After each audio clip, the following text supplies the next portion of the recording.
လှပါလားကွယ်တော်သူမလေးဘယင်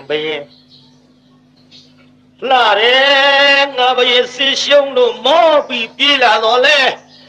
ဟမလေးတင်းမျက်နှာလေးကြည့်လိုက်ရအမောပြေးပြီးကွယ်တော်သူမလေးဘယင်ဟဲ့ကလေးမဘာတုံးတော့ဟေးကဲနောက်ကညီလေးဆိုကြ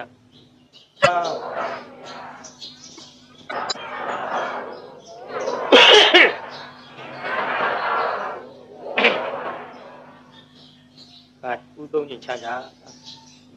အနန္တ၅ပါးရှိခိုးပြီးတဲ့နောက်မနေ့ကတော့ဘုန်းကြီးဟောခဲ့သေချိန်တန်ကသေကြရမနေ့ကအတော်လေးသေသွားကြပါပြီမနေ့ဘူးမနေ့ကဗန္ဓုလစစ်သူကြီးနဲ့တကွကား32ယောက်သေသွားကြပြီ၎င်းတော့မန္လိကာကြီးဗန္ဓုလစစ်သူကတော်ကြီးလည်းသေသွားပြီ၎င်းတော့ဘုန်းကြီးတို့ကောသလရှင်ဘယင်လဲတိုင်းပြည်အုပ်ချုပ်တဲ့ဘယင်ဖြစ်တော်လဲဝိတရူပဖြစ်သောတာကိုမင်းမြောက်တစား၅ပါးနဲ့သူ့ဦးကြီးတော်ဗန္ဓုလကိုတတ်ရမလားလို့ဗန္ဓုလစစ်သူကြီးရဲ့တူဖြစ်သောဒီကကာရယနာကနေပြီးတော့ကြံစီမှုဝိတရူပကိုမင်းမြောက်မှုရောက်ဗေမိတာရမင်းနဲ့မောင်းတဲ့နှမလဲသမီးရောက်ဖတော်သောကောသလရှင်မင်းကဗေမိတာရမွေးဖွားထားသောအဇာတတတူတော်ကိုအကူကြီးတောင်းပြီးတော့ငါတိုင်းပြည်ကြီးပြန်ရအောင်လုပ်မယ်ဆိုပြီးတော့အသွား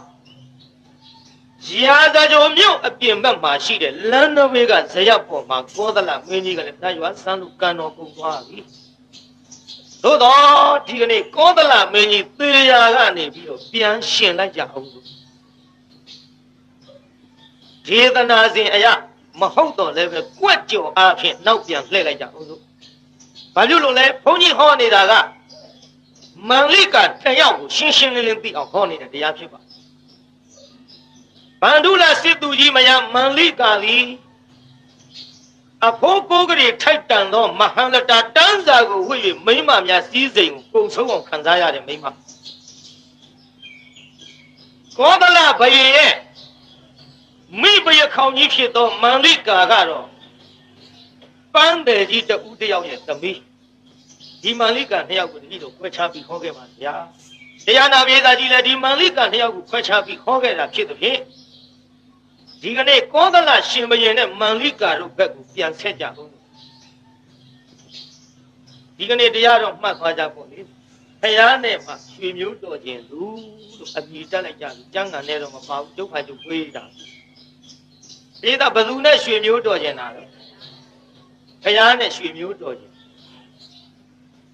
ဖယားနဲ့ရွှေမျိုးတော်ခြင်းပုံလေးကိုကျွတ်တို့ဝိတရူပကနေပြီးတော့ပြန်စကြအောင်ဝိတရူပဆိုတာရှင်ဘုရင်သားတနည်းအားဖြင့်ဝိတရူပဆိုတာကျွံမသားရှင်ဘုရင်သားကျွံမသားနှစ်မျိုးရဘယ်လိုလဲဖေမေးစရာရှိတာပေါ့ဒီလိုဘုရင်သားကျွံမသားနဲ့ရှင်ဘုရင်သားဖြစ်ဖို့ပြော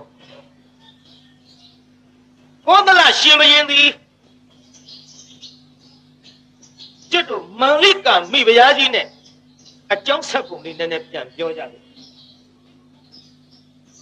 သူတော်အဇာတတနဲ့စစ်ဖြစ်ကြပါကောသလသူတော်အဇာတတနဲ့စစ်ဖြစ်တော့မြင်းစီးပြီးတော့တအားပြန်ပြေးမန္လိကဆိုတဲ့ပန်းတယ်ကြီးရဲ့သမီးကလည်းပန်းခုရဲ့မြတ်စွာဘုရားကိုတော်မြတ်ကြီးဆွမ်းခံကြအလားသူစားဖို့ပါလာတဲ့ဂုံပိုက်ချင်းကမယောမုံအဆုတ်ကလေးသုံးလို့မြတ်စွာဘုရားကိုတော်မြတ်နဲ့ရင်ဆိုင်တွေ့တော့ဘုရားကြွလာဆန်းကြလိုက်တာလှူခြင်းလိုက်ပါပြီမန္လိကာညီလှူတော့လို့သူ့အစ္ဆဒတန်တောင်မှရှိသောစေတနာလေးကတိုက်တွန်း ဒီစေတနာလေးကတိုက်တွန်းသဖြင့်ဘုရားကိုယ်တော်မြတ်ကြီးအားမယောမုံစုပ်သုံးခုကိုလူလိုက်လူတော့ဘုရားကိုယ်တော်မြတ်ကမန္လိကမိမ့်မပြုတ်လေးကိုကြည့်ပြီးတော့ပြုံးလိုက်ဘုရားပြုံးတာအကြောင်းရှိကလေးမလေးကိုပြုံးတာဘုရားကမရမဟုတ်တာပေါ့ကျွတ်တို့ဘုန်းကြီးတို့ကမိမ့်မပြုတ်လေးကြည့်ပြုံးကြည့်ပါဒီကတော့ခေဘူးကွာဟာဥထုဇဉ်နေဆိုတော့ထင်ပြီးထင်ရကြပြီးကြံရပြောကြဥထုဇဉ်ရဲ့အပြုံးကတစ်မျိုးဘုရားကိုယ်တော်မြတ်ပြုံးတာကဒီကလေးမလေးရဲ့ဥပနိတ္တရာကိုမြင်တော်မူတယ်ညီတော်အနန္ဒာကညောက်ကနောက်ကရှောက်မြတ်စွာဘုရားဘယ်နဲ့ကြောင့်ပန်းတဲ့သမီးကိုကြည့်ပြီးတော့ပြုံးတာလဲဘုရားဟဲ့ညီတော်အနန္ဒာဒီကလေးမလေးများမကြခင်တိုင်းပြည်အုပ်ချုပ်သောဘယင်ကောသလရဲ့မိဘရခေါင်ကြီးဖြစ်နိုင်တဲ့ဘုံလက္ခဏာပါ၍ငါဘုရားကိုလှူရသောမယောမုံစုပ်ရဲ့ကုသိုလ်အဟုန်ကြောင့်မိဘရခေါင်ကြီးဖြစ်မှာကိုမြင်တော်မူ၍ငါပြုံးတဲ့ခြေသားအနန္ဒာဒီကြားလေးကကြားတော့ဝမ်းမြောက်ဝမ်းသာလေအပေါင်းဖော်မိန်းကလေးတွေသွားပြီးတော့တရားနာပေးတာပန်းညံနဲ့ပန်းခုကောသလကြီးကလည်းစစ်ရေးနှိမ့်လို့မြင်းစီးပြီးတော့ပြန်ပြေးအလားမြင်းကိုတအားနှင်းတော့မန္လိကနဲ့အပေါင်းအသင်းဖြစ်တဲ့မိန်းကလေးတွေတယုံယုံနဲ့ပြေးကြလန့်ပြေးကြမန္လိကမလန့်ဘယ်လန့်မလဲမိဖုရားဖြစ်မဲ့ဘုံကံကြီးကပါလာပြီးတော့မိန်းမအိမ်လေးကိုလည်းပဲပြီးရှိတယ်မန္လိကမိန်းမဆိုတာပြေးမှပြေးကောင်းမယ်မှတ်ထားမိန်းမစစ်ကပြေးကိုမပြေးကောင်းဘူးဟဲ့ရန်ကုန်မြို့ကငတ်ထမများမှတ်သွားကြမပြေးကောင်းတဲ့ထဲပါတယ်ဟဲ့ဒါနောက်ကလိုက်ဆိုကြည့်သမ်းပါယဟန်မိန်းမရှင်ဘရင်မင်းစီးတဲ့ဆင်းဘယ်နှမျိုးတို့ယဟန်ရဲ့မိန်းမရဲ့ရှင်ဘရင်ရဲ့မင်းစီးတဲ့ဆင်းရဲ့ပြောကြည့်သမ်းပါ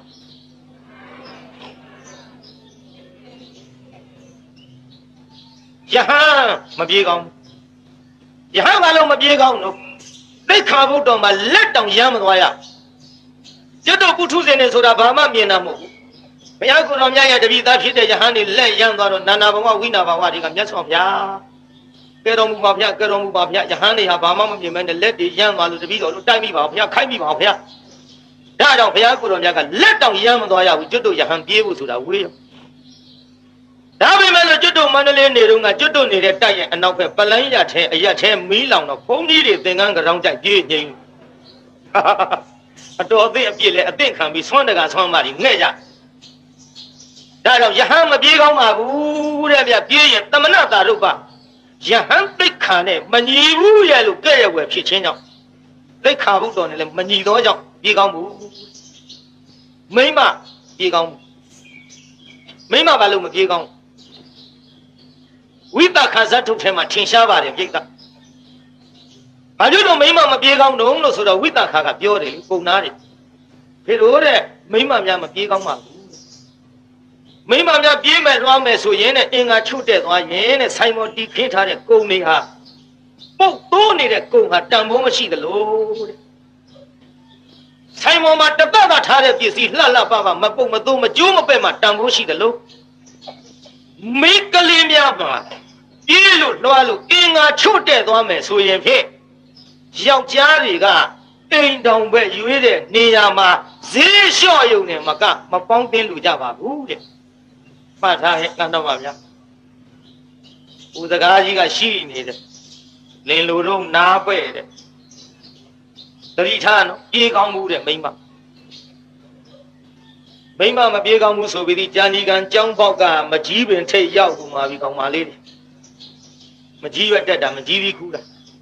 ပြေးတာနဲ့ဘာဆိုင်တော့ခဲ့ပြေးတာကျိုးယုံနဲ့ဟဲ့သစ်ပင်ထိတ်ကရသေဖို့ရှိမှန်ရလားပြိဿကြီး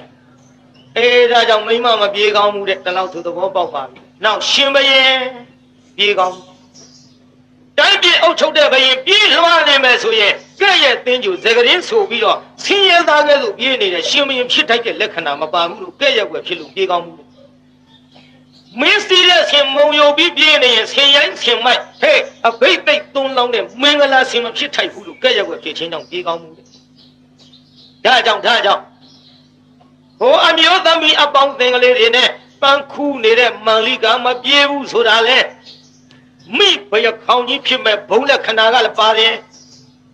မိမအိမ်လေးရွှေပေးလို့မရဆိုတဲ့ဇကားနဲ့လျော်နေတဲ့အမျိုးသမီးကိုမပြေးဘူးတဲ့ပြိတ္တကြီး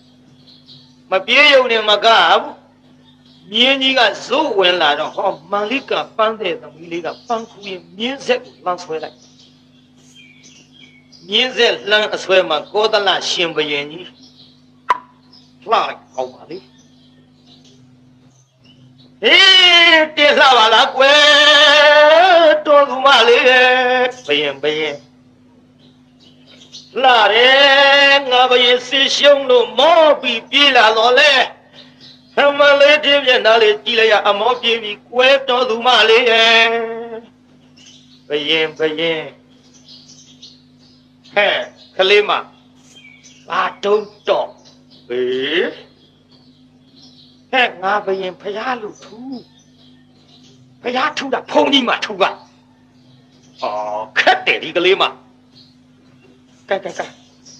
ဘယ်လိုပဲပြောနင်ပြောသမျှလေးဒီဒေါသမဖြစ်တဲ့အပြင်နှခမ်းလေးစုပြီးတော့မျက်လုံးလေးဓောက်ကကြည့်တာကငါအသက်ဆွဲယူလိုက်တလို့ဘရင်လည်းတောင်ပြောကုန်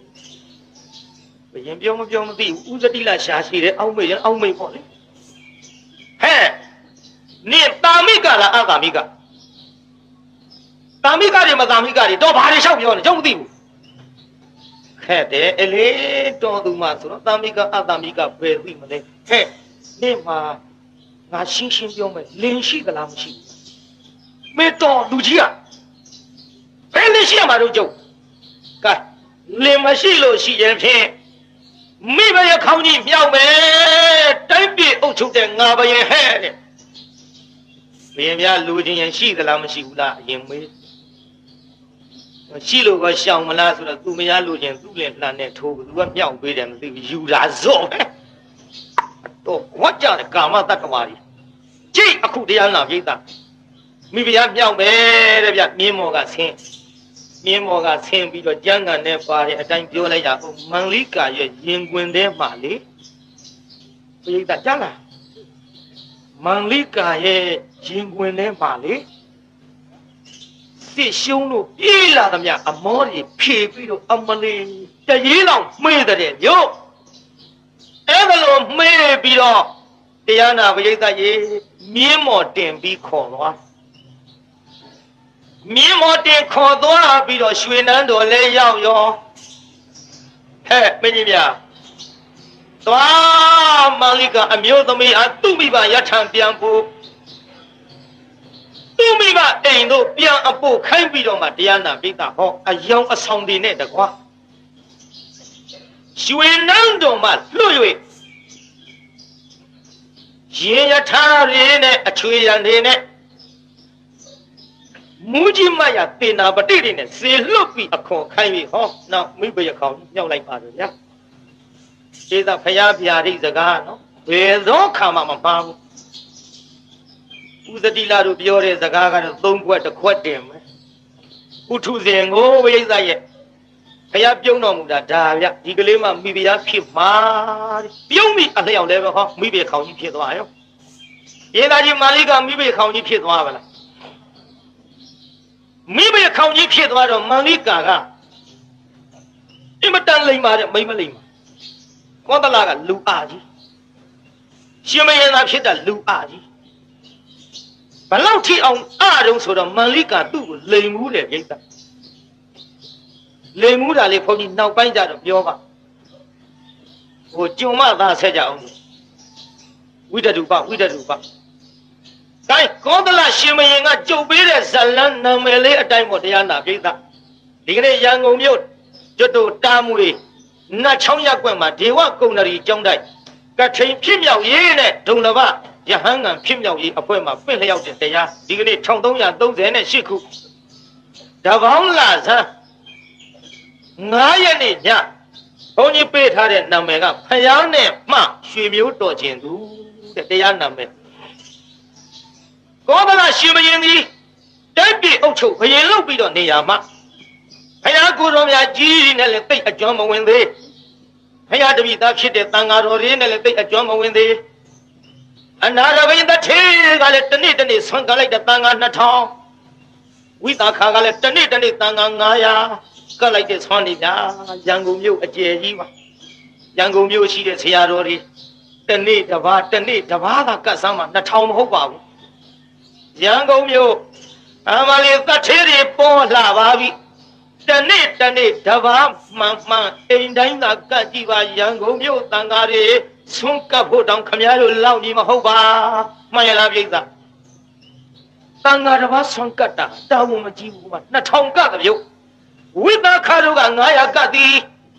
စိတ်တသူကြီးအဆက်ရှိတဲ့တထေတွေကလည်းကတ်ကြသည်အဲ့ဒီလိုတရားနာပြိဿဆွမ်းကတ်တော့တန်ဃာတော်တွေကကြွလိုက်ကြတာကောသလရှင်မရဲ့နန်းတော်ကြတော့ကြောထွက်သွားမကြွဘူးကောသလဘုရင်စဉ်းစားဘုရားသားတော်ယဟန်นี่ငါရှိမကြွဘူး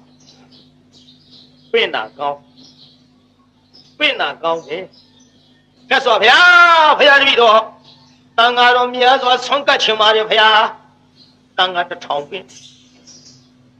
ဒီတော့အနန္ဒာပါသွားပါပေမဲ့လို့တရားနာပိဋကတန်ဃာတော်တွေကသူပင့်တဲ့ထဲကတဘာမှကြွဘူးဘေးဝိသခအနာရဘိန်စရှိတဲ့ရှိအကုန်လုံးကြွကြရှင်မင်းထံတဘာမှသုံးစားမကြွရှင်အနန္ဒာတဘာပဲကြံနေတယ်အဲ့တော့ကောသလကအပြစ်တင်တယ်ဒီစမ်းသွားလိုက်ကြတာတစ်ထေပူကျွယ်လေးငါရှင်မင်းကြတော့မစားကောင်းနဲ့အပိကြဒီငါရှိမကြွဘူးဘုရားရှောက်တယ်မြတ်စွာဘုရားတဲ့တန်ဃာတော်တွေတပည့်တော်1000ပင့်မှလည်းကနေတပည့်တော်ရွှေနန်းတော်ကြီးကိုအင်မတန်ကြက်တရေရှိတဲ့နန်းတွင်ကိုဆောင်းခံမကြွပါပဲနဲ့ဒီတထေသူကျွယ်လေးအိမ်သာကြွကြတယ်ဗျာဘုရားကိုယ်တော်မြတ်ကတန်ဃာတော်တွေအပြစ်မတင်တက္ကတော်တဲ့ငါဘုရားဤသားတော်တွေကတက္ကတော်ရေမြေရှင်နဲ့သိအကျွမ်းမဝင်လို့နဲ့ပြပါရဲ့အကျွမ်းဝင်နဲ့ရင်းနှီးတဲ့ပုဂ္ဂိုလ်များရဲ့ထမ်းသို့ကြွကြတာနဲ့တူပါရဲ့မြတ်စွာဘုရားဒါဖြင့်ဘုရားတပည့်တို့ရှောက်ပြရစီဗျာဘုရားတပည့်တော်နဲ့တကွဆွမ်းကတ်ကြတဲ့တထေသူကျွယ်တွေမှာဘုရားအမှုရှိတဲ့တန်ဃာတွေဆွမ်းကတ်ကြတဲ့အချိန်မြည်ပြီးပုဂ္ဂိုလ်တွေကတ်တဲ့ဆွမ်းကမြတ်ပါတယ်လေဘုရားမေရောပြုတက္ကတော်တိုင်းပြည်အုပ်ချုပ်တဲ့သင်ဘရင်ကကောင်းကောင်းမွန်မွန်မြတ်မြတ်ကြီးကတ်နိုင်တာသင်ဆွမ်းကပူမြတ်တာဘောလို့ဦးကြောင်ကြောင်မျက်နှာလိုက်ပြောမယ်ဘုရားမှတ်လို့မေးတာဘုရားကလည်းမပြောဘူးပြိဿတက္ကတော်တဲ့ဝိသတိကပရမပဲဝိသတိကပရမန်ဆိုတာဘာပြောတာလဲအကျွမ်းဝင်တဲ့ဆွမ်းကမြတ်တယ်မြတ်စွာဘုရားအကျွမ်းဝင်တဲ့ဆွမ်းကဘယ်လိုလဲဘုရားအကျွမ်းဝင်တဲ့ဆွမ်းဆိုတာသာသနာတော်ကြီးနဲ့ရွှေမျိုးတော်ဆက်တဲ့ငါဘုရားသာသနာတော်နဲ့ရွှေမျိုးတော်တဲ့ပုဂ္ဂိုလ်လူတဲ့ဆွမ်းမှမြတ်တယ်တကားတော်အဲ့ဒါလို့ဘုရားအမိန့်ရှိတော်ကောသလကြီးကလေဟောဘုရားနဲ့ရွှေမျိုးတော်ခြင်းစိတ်ပေါက်သွားဟန်ကြငါတိုင်းပြည်အုပ်ချုပ်တယ်ဘယင်မဲဘုရားကိုယ်တော်မြတ်နဲ့ငါနဲ့ကရွှေမျိုးတော်သွားရင်မြတ်စွာဘုရားရွှေမျိုးရေမြင့်ရှင်တကားတော်ကြီးဟဲ့လို့မလေးနန်းတော်ရဲ့တန်ဃာကြီးကြွလာလိုက်ကြမှာအဲ့ဒီကြောင့်မှကြီးညိုလုံးမဆုံးတပြုံပြုံနဲ့ငါဆွမ်းနဲ့အာရပါရကတ်လိုက်မယ်ကောသလဘုရားနဲ့ရွှေမျိုးတော်အခုပဲလို့ကြံနေထင်လို့ဘုရားကိုယ်တော်မြတ်ကဗုဒ္ဓရဏနဲ့မေမာယာမှာပေါက်ခွာတဲ့သိတ္တထကဖြစ်တဲ့ဂေါရမဘုရားကပိလဝပြည်သားတာဂီဝင်မင်းမျိုးဘုရားရွှေတော်မျိုးတော်တွေထဲမှာတာဂီဝင်မင်းသမီးတယောက်ကိုတောင်းပြီးတော့မိဘခေါင်းကြီးမြောက်ပဲအဲ့ဒီကြတော့မှငါကတ်တဲ့ဆွမ်းဟာသူများတဲ့မြတ်မယ်ဘုရားနဲ့ရွှေမျိုးတော်အောင်ငါလုံးမယ်ကြံရောပြုကြံပြီးတော့ကောသလဘုရင်ဒီသုံးဝန်ဆံလွှမ်းရေးတာဂီဝင်မင်းရဲ့ထံမှာငါတာဂီဝင်မင်းမျိုးဖြစ်သောသမီးကညာဆက်တာရမယ်သုံးဝန်ဆံလွှမ်းပို့လိုက် မဟာနာမင်းကြီးနဲ့တကွပေါ်လေးတာဂီဝင်မင်းတွေခေါင်းချင်းရိုက်ကုန်တာဂီဝင်မင်းမျိုးကသူများအမျိုးနဲ့ဘယ်တော့မှမရောရှက်ဘူးပြိဿမန်အင်မတန်ကြီးဘယ်လောက်ထီအောင်မန်ကြီးတော့ဆိုတော့ကျွတ်တို့မြတ်စွာဘုရားကပ်ပြီးလို့ကြွတော့လေဘုရားဖြစ်နေတာတော့မရှိမခိုး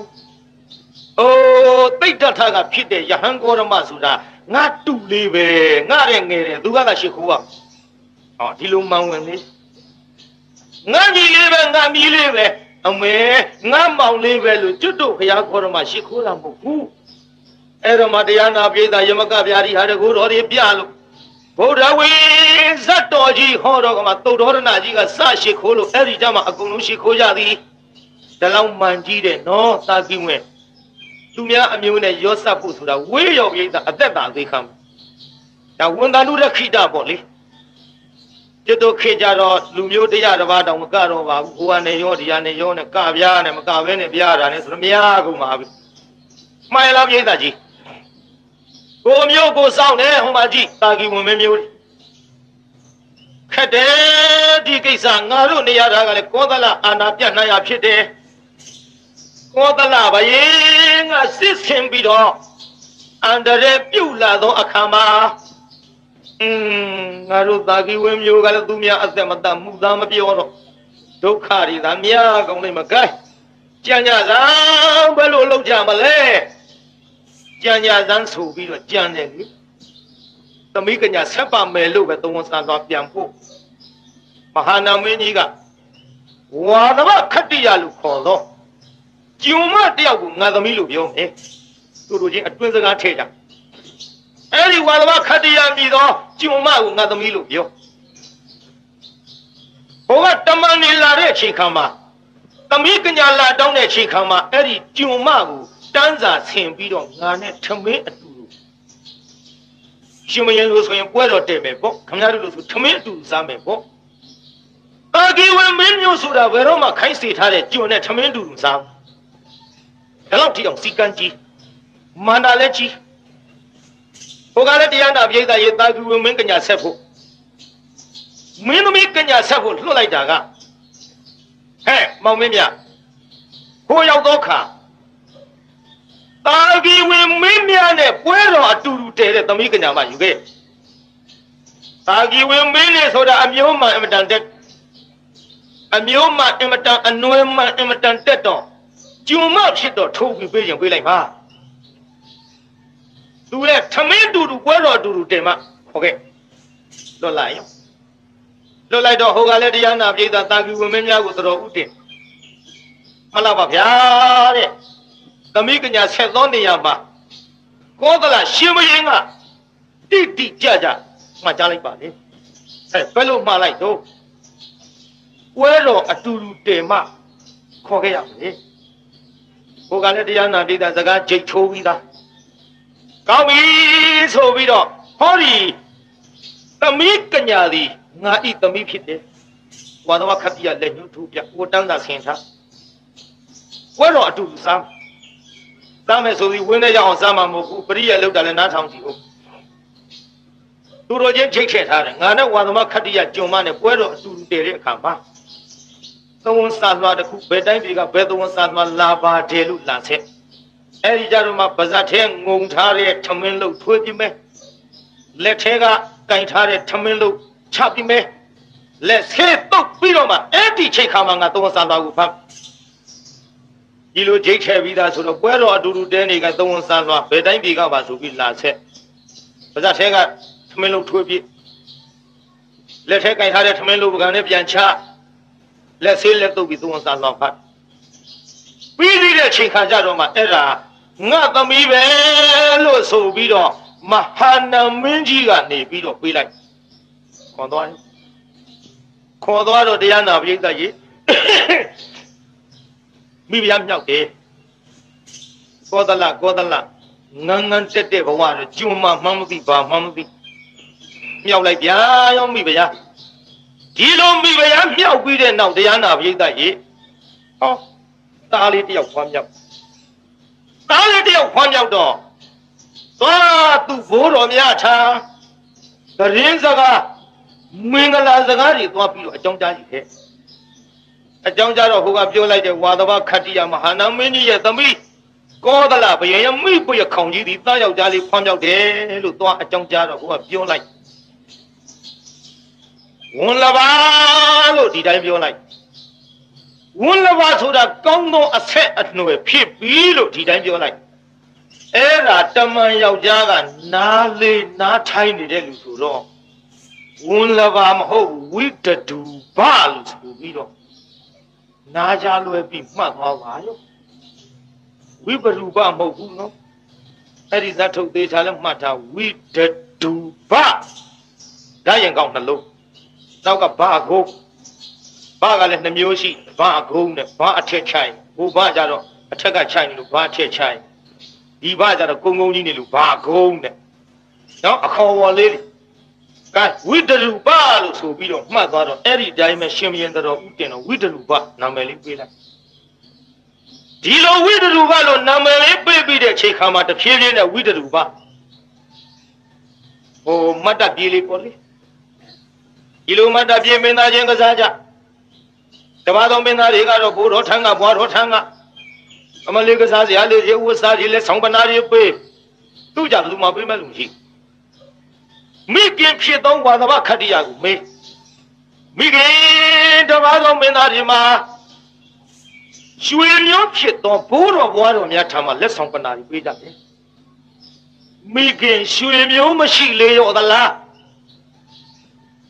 မိခင်ဒီတစ်ခေါင်းပေါက်ဖြစ်လေရောသလားလူကမွေးတာမှဟုတ်ပါရဲ့လားငါမြည်သည့်ရွှေမျိုးကမှလက်ဆောင်ပနာမပေးအဲ့ဒါလို့မေးလာပြောခဲ့ဘူးဘိုးကလှက်ပတ်ပြီးပရိယေနဲ့ပဲသားကိုတစ်သိမ့်နဲ့16နှစ်အရွယ်တဖြည်းဖြည်းကြီးရင်လာတဲ့အချိန်ကြတော့တရားနာပိသတ်ကြီးမိခင်တဲ့ငါဤဘိုးတော်များသည်ဘယ်မှနေသလဲဘိုးတော်များထံသွားခြင်းနဲ့သားရဲ့မင်းသွားလို့ဘာအကြောင်းထူးပါလဲအကြောင်းမှမထူးပဲနဲ့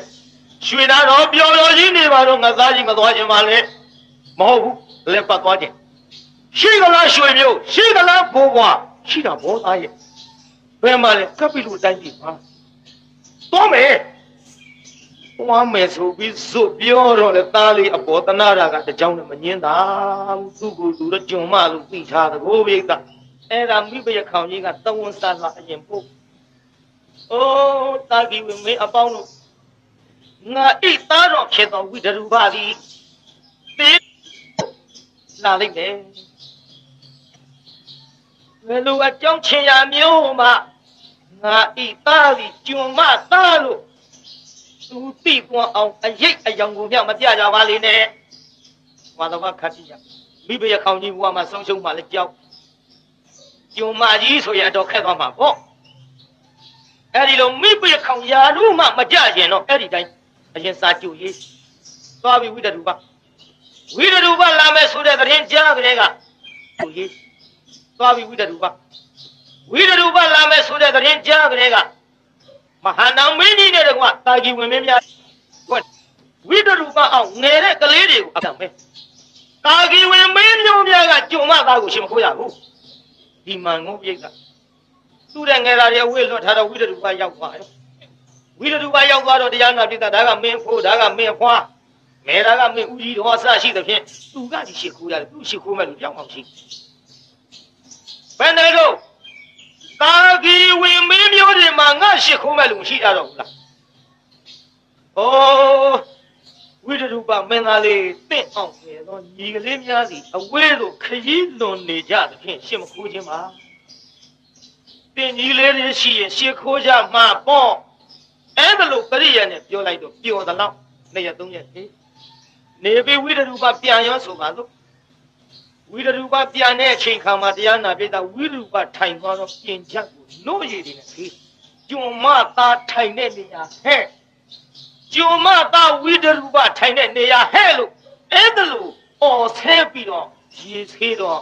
ဝိတရူပနောက်ကလက်နဲ့မိတ်လို့ပြန်ယူတဲ့စစ်သားတယောက်ကကြားရောလို့ကြည့်စမ်းငါတို့ဘုရင်သားကိုကျွံမသားလို့ဆဲ တွေ့ကြသေးတာပေါ့တွေ့ကြသေးတာပေါ့ဒီလိုနဲ့တရားနာပိဋကရဲ့ဝိတ္တုမှပြန်ပြီးတော့အဲ့ဒီအကြောင်းကိုပြောဝိတ္တုမှလည်းဒေါသဖြစ်လုံးလို့ပေါ့လေကြည်သံတာဂီဝင်မင်းမျိုးတွေကငါဘရင်သားကိုဂျုံမသားလို့ပြောတယ်ရှိကြစေအောင်တော့ပြောကြစေအောင်တော့ပြောကြစေအောင်တော့ငါတိုက်ပြီးအုပ်ချုပ်ဘရင်လောက်ရသောခါမှဒင်းတို့တာဂီဝင်မင်းမျိုးတွေကိုငါအကုန်သတ်ဖွဲ့သွားပြီညာညုညာညုဖွဲ့သွားပြီအဲ့ဒီကိစ္စပိဋကကောသလရှင်မယေနဲ့တတော်ဥတင်လိုက်ရောအတော်ဆိုးတဲ့တာဂီဝင်မင်းမျိုးကြည်စမ်းကျုံမကိုတာဂီဝင်အမျိုးသမီးဆိုပြီးငါဆက်ကြတယ်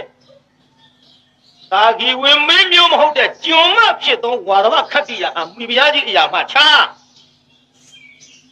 ငယ်ငယ်ကလေးတွေကငါချစ်မြတ်နိုးလုံးလို့စစ်သေနာပတိအရာမှာပေးထားသောဝိတ္တရူပကိုလည်းထိုရာရုမှချာကျုံအဖြစ်နဲ့သာနေကြသည်ကျုံရောက်ဆောင်ကိုပေးလိုက်ကြဒီတိုင်းထားပါရောသောဗျာတဲ့တာဂီဝင်မင်းမျိုးများဟာဘုရားတပည့်တော်ရဲ့အပေါ်မှာဒီကဲ့သို့ကျုံမကိုတာဂီဝင်သမီးကညာဆိုပြီးတော့ဆက်ပါဗျာတို့ဖြစ်ပြီးတော့ဘုရားတပည့်တော်သည်ဝါဒဝခတ္တိယနဲ့သူ့သားဖြစ်သောဝိတ္တရူပကိုကျုံအရာမှာထားပြီးတော့ကျုံရောက်ဆောင်တဲ့သာအခုထားတယ်မိပြေခေါင်ကြီးယာရုနဲ့စစ်သေနာပတိယာရုနှုတ်လိုက်ပါဗျာမြတ်စွာဘုရားကပြန်ဟောတယ်ဒါကတော့တဲ့ဝိတ္တရူပသည်ကျုံမသားပဲဖြစ်ပေမဲ့လို့တင်နဲ့ရသောမျိုးစိရှင်ဘရင်သားလို့အများတိုင်းပြည်သားများလူသားများသိကြတယ်တို့ဖြစ်ပြီးအတွက်တကားတော့တဲ့အမိရဲ့အမျိုးဆိုတာအရာမရောက်ပါဘူးဖခင်ရဲ့အမျိုးသားလျင်ဗราဏဖြစ်တယ်တင်းဒီတိုင်းပြည်အုပ်ချုပ်တော်ပြီ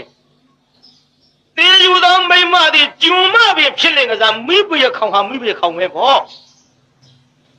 တင်းနဲ့ရသောသားကလည်းကျုံမသားပင်ဖြစ်တော်လေတင်းရဲ့သားဖြစ်ခြင်းကြောင့်တင်းဟာဘယင်ဖြစ်လို့ဘယင်သားပဲပေါ့ဝိတ္တရူပ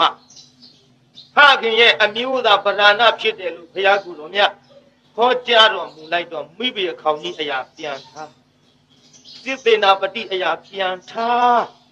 ဒီလိုထားလိုက်တယ်ကိုပြိဿဒီလိုထားပြီးတဲ့နောက်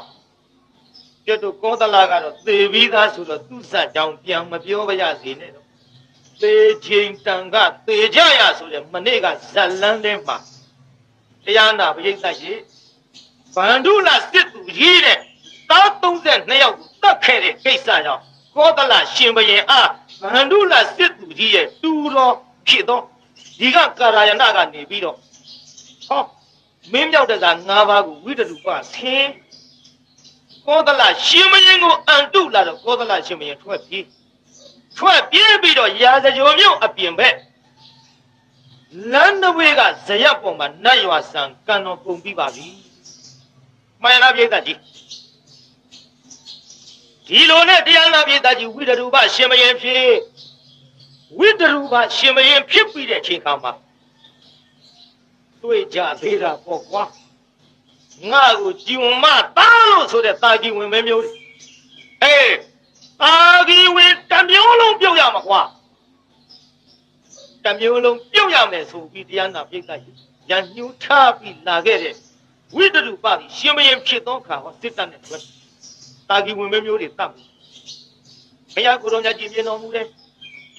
ရွှေရန်တော်နဲ့ဆင်ခြင်လိုမြင်တော်မူသောခါဘုရားကိုယ်တော်မြတ်သည်ဝိတ္တရူပသွားမဲ့လမ်းအရိတ်ကောင်းတဲ့တစ်ပင်ကြီးရှိတစ်ပင်ရိတ်မှာဘုရားသတင်းမသုံးနေဘူးခေါင်ကြီးတရားနာပိဋကထွက်ပြီးလွန်ဒီကောင်မှာသတင်းသုံးဝိတ္တရူပဘု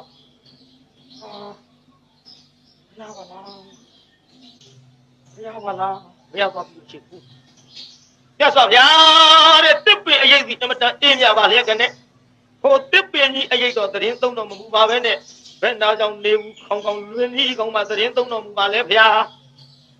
ဘုရားကဘာအမိန့်ရှိလို့တက္ကတော်ဝိတ္တရူပတဲ့တစ်ပင်အရိတ်ခဲဆွေမျိုးအရိတ်ကအေးတဲ့တက္ကတော်ဘုရားအမိန့်ရှိပုံလေးအဲ့ဒီလိုတစ်ပင်ရိတ်တဲ့ဆွေမျိုးရိတ်ကအေးတယ်ဆိုတာမိန့်တော်မူတော့ဩသူ့ရဲ့တာဂီဝင်မင်းမျိုးတွေ ဘုရားကသူ့ရွှေမျိုးတွေတတ်မှာစိုးလို့လာတာတော့ဘုရားရှိလျက်ကနေငါတတ်လို့မသိလျော်ပါဘူးလေပြန်သွားတယ်နောက်တစ်ဖန်ထွက်ပြန်တယ်ဒီလိုပဲဘုရားကိုယ်တော်မြတ်တောက်ဝိရူပပြန်သွားသုံးချိန်တိုင်တိုင်ဘုရားကိုယ်တော်မြတ်လမ်းကဆီးပြီးတော့တရင်သုံးဘုရားတွေ့လို့ပြန်သွားနောက်တစ်ချိန်ကျတော့တရားနာပိဿကြီးဘုရားကိုယ်တော်မြတ်တားတော့မမူတော့ပြီမတားဆိုတာဂီဝင်မင်းမျိုးများရဲ့ရှေးကအကြောင်းတွေကြည့်လိုက်တော့မြေချောင်းတစ်ခုထဲမှာငါးတွေကိုအစိတ်ခတ်ပြီးတော့အစိတ်တွေချောင်းနဲ့ပြစ်ချခဲ့တယ်အပြစ်ကြောင့်တာဂီဝင်မင်းမျိုးတွေငါဖယားတားတော့လည်းမရတော့ပါလားမြင်တော်မူတယ်ငါဖယားကြွပေးမယ်လို့တားမရတော့တာမို့ဖယားမကြွတော့ဝိရူပစစ်တမ်းနဲ့ရောက်တော့တာဂီဝင်မင်းမျိုးတွေကိုကပ်ပြီးလို့တိုင်းကြည့်သူ့စစ်တမ်းနဲ့လှဲဝိုင်းပြီးတော့ဟေးတကြငါရဲ့အဖေကြီးဖြစ်တဲ့မဟာနာမင်းကြီးနဲ့တကွာငါအဖေကြီးအပါမှာရှိတဲ့တာဂီဝင်မင်းမျိုးတွေသာခြံလှကြဒီလိုကိုပြိဿဒီလိုခြံလက်ကြဆိုပြီးတာဂီဝင်မင်းမျိုးတွေအကုန်လုံးတတ်တာဟေတာဝိုင်းမပြေးစီနဲ့တဟဆိုပြီးတော့တအားအော်ပြီးတတ်လိုက်တော့ဒီမဲ့ပြေးတာနှုတ်စုကလေးတောင်ခြံမှုပဲအဲ့ဒီမဟာနာမင်းကြီးနဲ့တကွကြမ်းနေတဲ့တာဂီဝင်မင်းမျိုးတွေကိုရွှေနန်းတော်ခေါ်သွားရွှေနန်းတော်ခေါ်သွားတယ်ပြေးကတချို့လည်းထွက်ပြေးလို့လုတ်ကုန်တာပေါ့လေလွတ်တဲ့တာဂီဝင်မင်းမျိုးတွေကဘယ်ရောက်ကုန်လို့ဆိုတော့တရားနာပိကဘုရားဖွင့်တာမျိုးစိမဒေသအနောက်နိုင်ငံဒါပတိထွက်ပြေးလာလိုက်ကြတော့ဗမာပြည်ရောက်သာသနာအညာဆံကိုဗျဘုရားပွင့်တာမျက်စိမဒေတာပွင့်မိမယ်လို့ဝိတရူပရဲ့ကုသိုလ်ကြောင့်ရံခွေးကြောင့်လို့ဆိုပါစို့ဒီဗမာပြည်ရောက်လာပြီးတော့ခုသာသနာကဒီမှာအညာလားဆံထင်တယ်ပြောရတာနော်ဟုတ်တယ်နဲ့တူပါရဲ့ဒီတာကြီးဟုတ်တယ်မဟုတ်လားညတို့ဘာမျိုးတွေတို့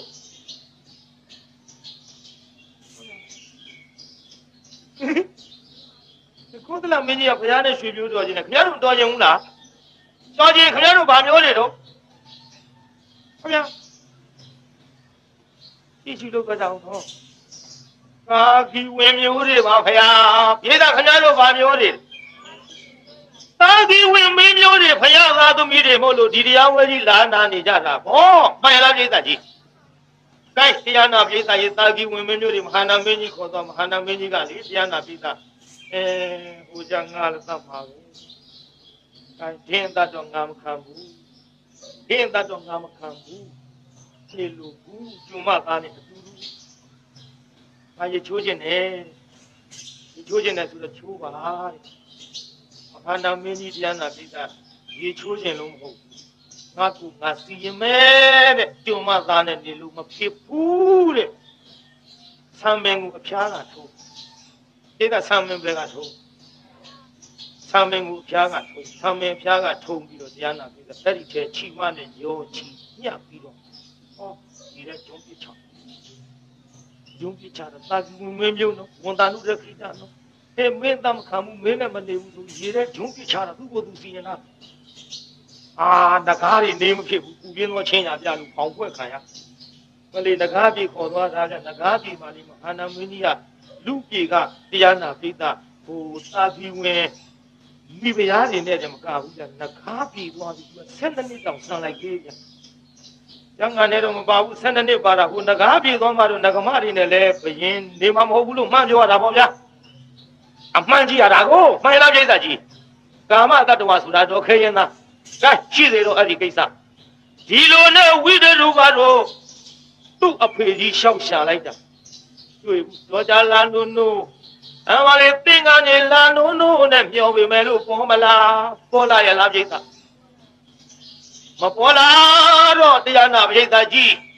ရွှေနန်းတော်မရောက်ခင်ပေါ့လေတရားနာပြိဿဝိတရုကနောက်တရားနာပြိဿတူတူပြောကြပါစို့တူတူပေါ့နော်နည်းနည်းလေးလေးစေစင်ငါလေးလေးဖြစ်သွားပါပြီ ဇက်ကွက်ဇက်လန်းနဲ့အရေးလေအပတ်စီသွားပါပြီကိစ္စအဲ့ဒီဝိတရူပသည်ကျွတ်တို့တစ်ခက်တဲ့နဲ့ထိုးပြီးတော့နားကြ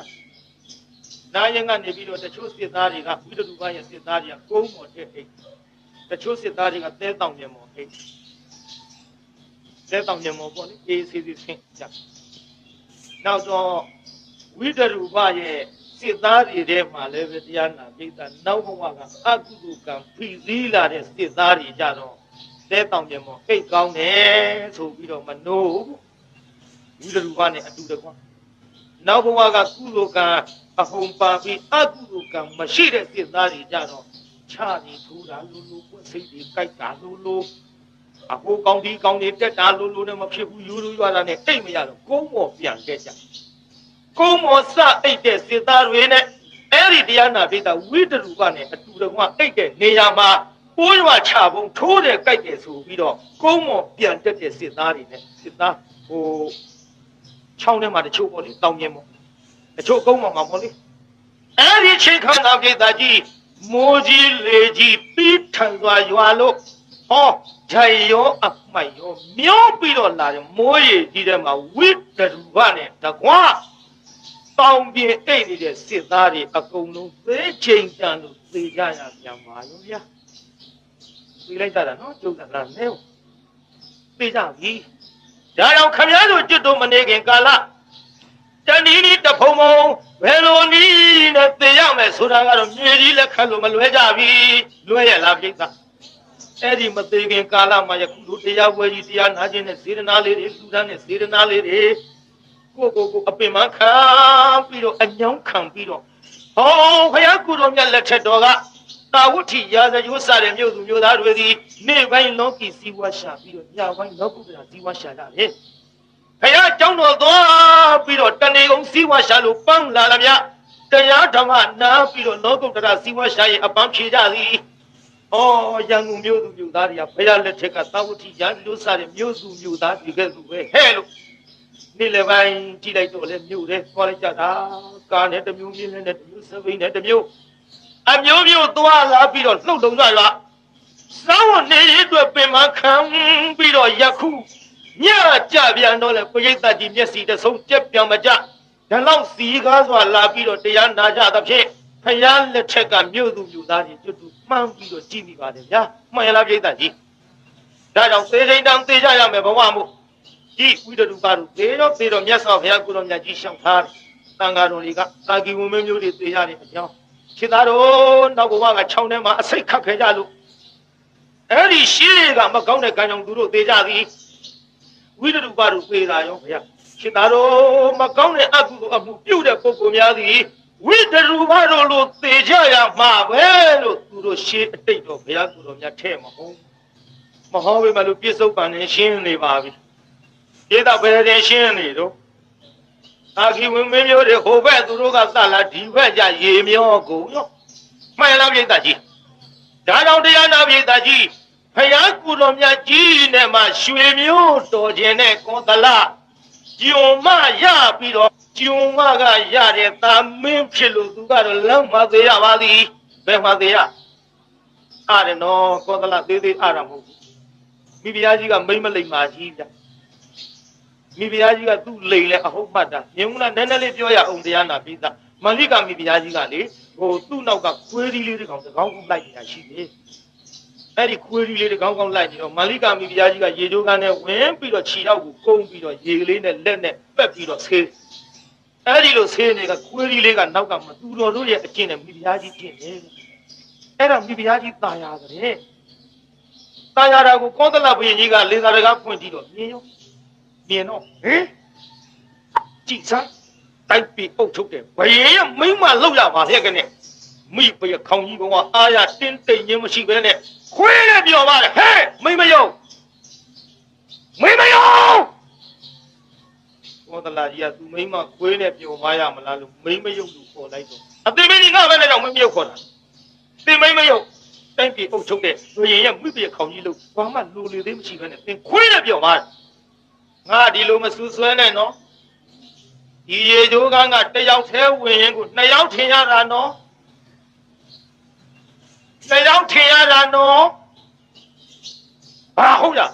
ငါကိုယ်တိုင်မြင်တာကဲမင်းတို့ရဲ့တင်မင်းကြီးဝင်ကြည့်အားလိုက်ကြကိုသလားဘာပြောကောင်းမလဲရေချိုးကနဲ့သူ့ဆင်းဝင်မိဘခေါင်ကြီးကကျွေးနှန်းတော်ကတဲ့ကြီးဟင်သူ့ရောက်ကြီးပြန်ထွက်လာတော့နေငါဘက်နဲ့သူ့ရောက်ပြောတာတင်းဒီတိုင်းပြုတ်ထုတ်ခွင့်လုပ်ပြီးမိမများစွာနဲ့နေရပါလေကနေအခုစိတ်မနဲ့ပြောသွားတယ်ဒီတိုင်းမပြောနဲ့တော့မိဘခေါင်ကြီးမဟုတ်ဘူးဟုတ်ရမှာတော့ငါကိုယ်တိုင်မြင်တာရှောက်ပြောလိုက်တော့ကိုသလားကြီးဟာဒီရေချိုးကဟုတ်တကူတဲ့အမလေးတယောက်ထဲဝင်သားကိုနှစ်ယောက်ထင်ရတဲ့ရေချိုးကမ်းပါလားမိမကလိန်တာအဟုတ်ထင်ဒါကြောင့်ကိုသလားကြီးလူအလို့ပြောတာလေကဲဆိုကြပါအောင်လို့အဲ့ဒီလိုလိန်ခဲ့တဲ့မိဘခေါင်ကြီးကလည်းသေကံကြီးကလာကုသိုလ်ကောင်းမှုတွေအာယုံမပြုတ်နိုင်ကြဘူး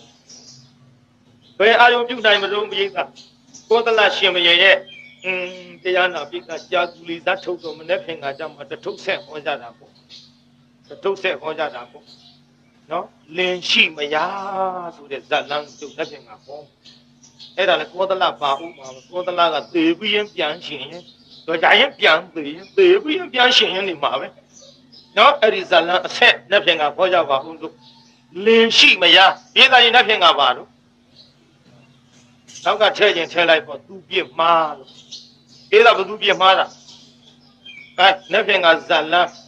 ဒီနေ့ကင်မွန်းတက်ခဲ့မယ်လင်းရှိမရသူပြစ်မှားဆိုတဲ့ဇတ်လန်းကိုပြုတ်ဟောအဲ့ဒီကဲဆိုတရားနာပြေးသားကြီးမိဘခေါင်ကြီးသည်လေကောသလဘယင်အားအမျိုးမျိုးသောကိစ္စအဝဝအပေကြတာမကြတာအပထားလို့သူ့ကိုယ်ဘာမှမဖြစ်ရှာသေးပဲနဲ့ကောသလဘယင်အပေါ်မှာလိန်လီမှုကြောင့်ကုသိုလ်ကောင်းမှုတွေသတိမရနိုင်မဲနဲ့တေဂာနိကာလမန္လိကမိများကြီးလေ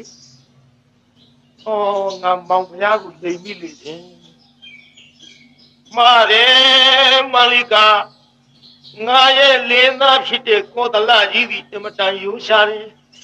သူရိုးပြီးရိုးလွန်းလွန်းတော့ငါကသူ့ကိုလိန်ခဲ့မိတယ်မောင်ဘုရားကငါလိန်ခဲ့မိလေခြင်း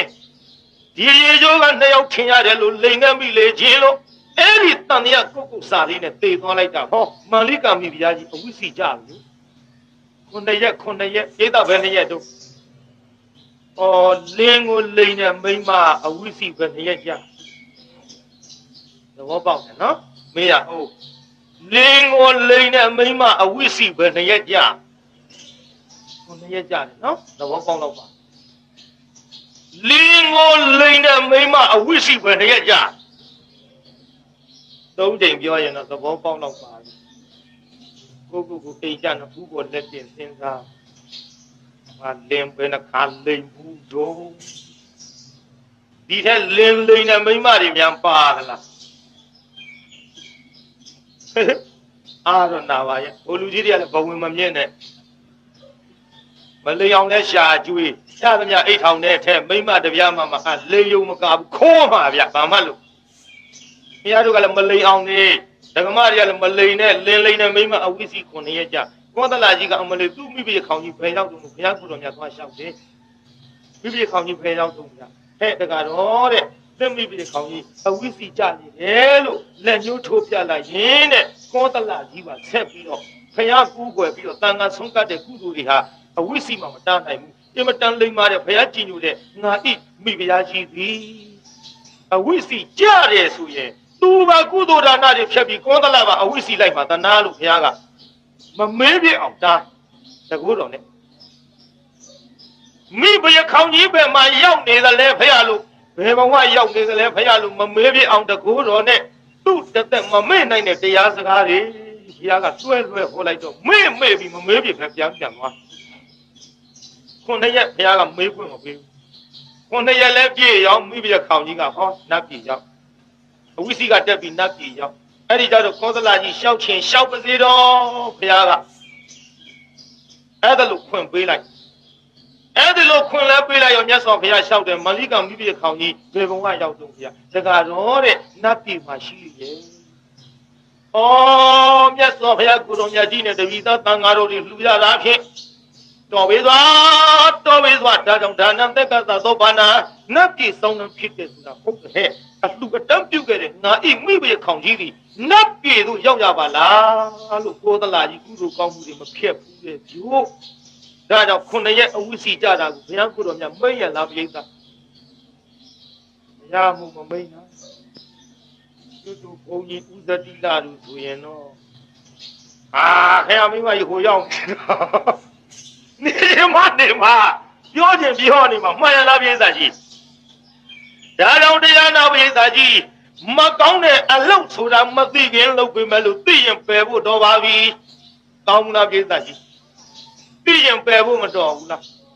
ခင်ဗျားတို့ကျွတ်တို့ခန္ဓာကိုယ်ကြီးကဒီဘဝသေးဟိုဘဝသေးတန်တရားတစ်ခွင်မှာသေးလာလိုက်တက်စင်လွဲအောင်ဘုံကတိုင်းသေးလာတဲ့ခင်းကောင်ဝါလူသေးစုကဘုရားတွေလွဲလာခဲ့တာဒါတော့ခင်ဗျားတို့သတိရရဲ့လားဘုန်းကြီးဟောလို့ရမှာပေါ့အိမ်ပြန်ရောက်ပြောင်းရောပေါ့ပြောက်ဆရာကြီးကရှိတာကိုပြောက်ဆရာကြီးကဘာတွေတုံးဆိုတော့ဟွာဒီပေါ့ဟွာဆိုတာအညာသုံးတာဟုတ်တယ်ကျွတ်တို့ကအညာလေးဟောဒီအောက်ပြင်လာပြီးလက်သမားလုပ်တဲ့လူတယောက်မယငယ်ယူလာမယငယ်ယူပြီးဟိုဘက်ပြန်ရောက်တော့မယကြီးအပါသိမ့်မကပ်ဘူးအငယ်နဲ့ကြီးတူမှမတူပဲအငယ်ငယ်ကြီးကကြီးကိုနေအိုးလူတွေကရညံကြီးတွေကျုပ်အချိန်ပြောင်းမယငယ်သားကြီးကတော့မယကြီးမကျေနပ်ဘူးမကျေနပ်တော့အညာမကြီးကအညာဆုံးသုံးလိုက်သူတို့ချင်းတော့သိတာဘူးဘယ်လူသိသိတယ်မသိအညာဆုံးနဲ့မကျေနပ်လို့ခေါ်လိုက်တယ်ဟေးအဟွာပြုတ်မဲ့လူကဟွာမပြုတ်ပါပဲနဲ့အခုတော့ဟွာမပြုတ်မဲ့လူကကြီးကဟွာပြုတ်ဟေးလို့ဆိုတယ်အညာဆုံးသုံးတာဒါကြောင့်တရားနာပြေးတာကျုပ်ကလည်းအဟွာဆုံးသုံးတာပါကဲတရားနာပြေးတာမကောင်းတဲ့အလုပ်ကြီးစွန့်ဖို့တော်ဗလားပြေးတာတော်ပါလို့ဗျာမကောင်းမှန်းသိရင်တော့စွန့်ဖို့တော်ပါပြီနော်ဒီခန္ဓာကိုယ်ကြီးဟာလက်ဆက်သတ်တော့ချမ်းသာတာကနည်းနည်းပြီဒီခန္ဓာအတွင်းနဲ့ပတ်သက်ပြီးတော့တနေ့မှမအားထိုင်းနေလို့မရအချင်းရှိတဲ့၍ဟာဖြင့်အာလပ်ပါတယ်လို့မရှိရအောင်ဒုက္ခများနေတာဒီခန္ဓာကြောင့်ပါလားသဘောပေါက်မလားပြိဿသဘောပေါက်ရင်ဒီခန္ဓာကြီးယုံမှုကောင်းမလားမုန်းမှုကောင်းမလားဒါဖြင့်ဒီခန္ဓာကြီးယုံမှုမုန်းမှုကောင်းရင်ကိုယ်ခန္ဓာ၅ပါးတစ်ခုတင်ကိုယ်တလောက်ဒုက္ခဖြစ်ရင်လင်းရင်မရရဲ့လူတွေတော့ခန္ဓာအပူတွေရောက်လာတော့ဒုက္ခတွေကိုမများဘူးလားကိုများရင်ကိုယ်ခန္ဓာဒုက္ခတော့ဇာတိစခဲ့လို့ရတာရှိပါသေးတော့ကိုယ်အပူကြီးတွေများဒုက္ခတွေမဖြစ်အောင်ပြစ်ချင်ဘူးလားပြိဿအမလေးသာကြအထီးမခံပါလားပြစ်ဖို့တော်ပြီပြိဿခွာဖို့တော်ပြီမကောင်းမှန်းသိရင်ပေါ့မှန်လားပြိဿခန္ဓာ၅ပါးကိုတကယ်တမ်းကြည့်လိုက်တော့တရားနာပြိဿသေခြင်းနဲ့အဆုံးတတ်ရလို့သေခြင်းတန်ကသေကြရဆိုတဲ့ဇလန်းရဲ့အဆက်ဘုရားနဲ့ရွှေမျိုးတော်ခြင်းနဲ့ကောသလတို့ရဲ့ဇလန်းဟာဒီကနေ့ဏိဂုံးခဘအပိတတ်ပြီးမှုသေခြင်းနဲ့အဆုံးတတ်တဲ့ခမားတို့တို့ခန္ဓာကိုယ်ကြီးကိုဒီကနေ့မခွာနိုင်တော့လဲဘယ်နဲ့ခင်္ကာဓာတ်နဲ့နည်းနည်းတွန်းလာအောင်အနောက်နဲ့တွန်းလာအောင်အသေးကကြီးကြလေပို့ပြီးတော့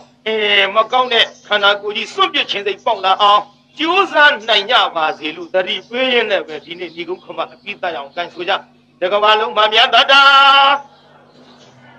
ချမ်းသာကိုစိတ်မြဲပါစေ